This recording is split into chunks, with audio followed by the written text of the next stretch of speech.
Well, hello again, YouTubers. This is Dre's Media Corner. Back with you again on some information on some more audio equipment. Today we're talking about the Dayton Audio B652. It is a older speaker, but it has some benefits if you're trying to put together a very budget-minded surround system. So we're going to go into detail here real quick and talk about the Dayton Audio B652. So just hang on for the ride. Thank you.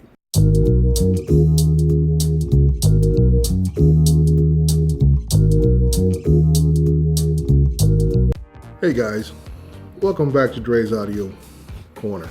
Hey, like I said before, we're going to talk about the Dayton Audio B652. There's actually two versions of this speaker that is out.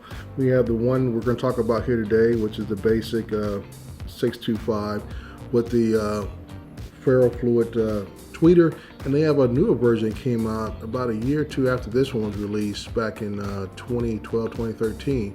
They had a ATM air ribbon diaphragm for a tweeter, but all the specs are the same in both speakers.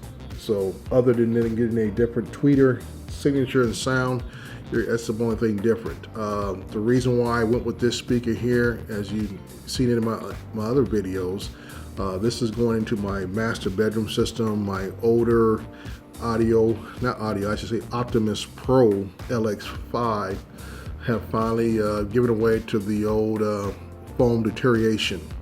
A lot of those speakers, it also had a ribbon tweeter, but it had a 360 degrees dispersion pattern. I don't know what this other one had. It's a directional on the B652 Air that's only coming forward. So I went with the basic one, and I tell you why. Like I said, my channel is all about trying to allow people to get into home theater on a budget. These speakers direct from Dayton Audio, which would be Parts Express. A pair of these, now listen, this is a pair for $30. Now I'm gonna take the cover off this thing here so you can get a good look at it. The mid woofer is a 6.5-inch mid woofer. Okay, the tweeter itself is a 5/8 of an inch tweeter. The specs on it is 70 hertz to 20 hertz, 87 decibel sensitivity level, and for me, this is something that came to a close match to what I have on my front speakers in my master bedroom, which is the Polk Audio Monitor 40 Series 2 speakers. So that's why I talk about trying to match up your speakers with what you have and the powers you have available to you.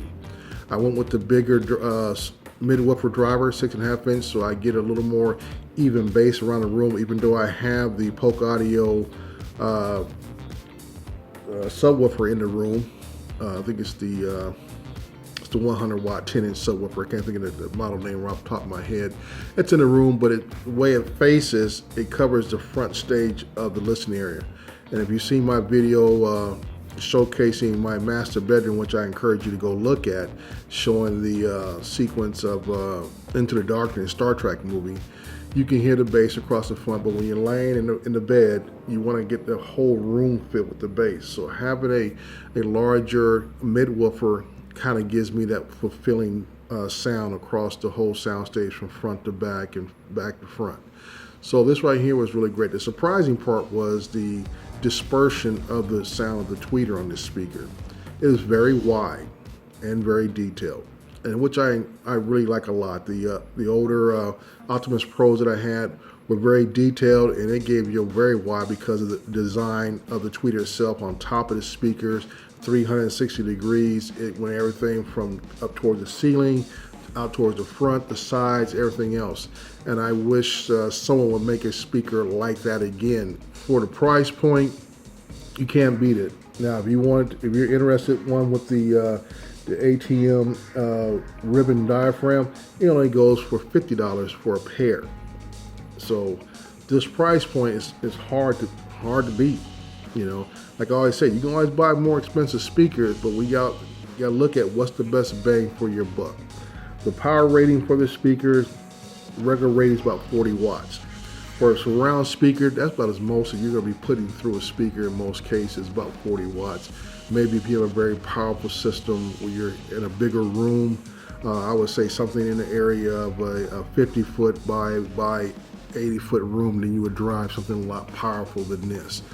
But for a room that's only my master bedroom, somewhere around 25 feet wide, and it's only a depth of about 18 feet, this is very sufficient. Even at medium volumes, this adds that little bit of a punch in the back of any soundtrack that goes through it. Guys, I will say about this speaker is that it only has the spring-loaded connectors in the back, which I'm not a big fan of at all.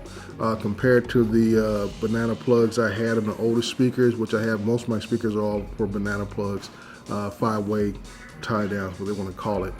That's the only downside I can say about the speaker. It comes with a built-in mount for the top here, so it just mount around the screws, and it gives you this, if your screws are not flush to the wall, meaning close to the wall, so it's not flush, but if you have them out a little bit, it allows you to get a little bit of a tilt toward the listening area in a bedroom or whatever room you might use these in. So I say a lot of times placement is always key. No matter what you have in your room, placement is vital. So these right here with the wide dispersed tweeter design that it has in it, it can also make up for the shortcomings of placement. So once again, like I say, this is Dre's Media Corner, and hang on for the ride. Thank you.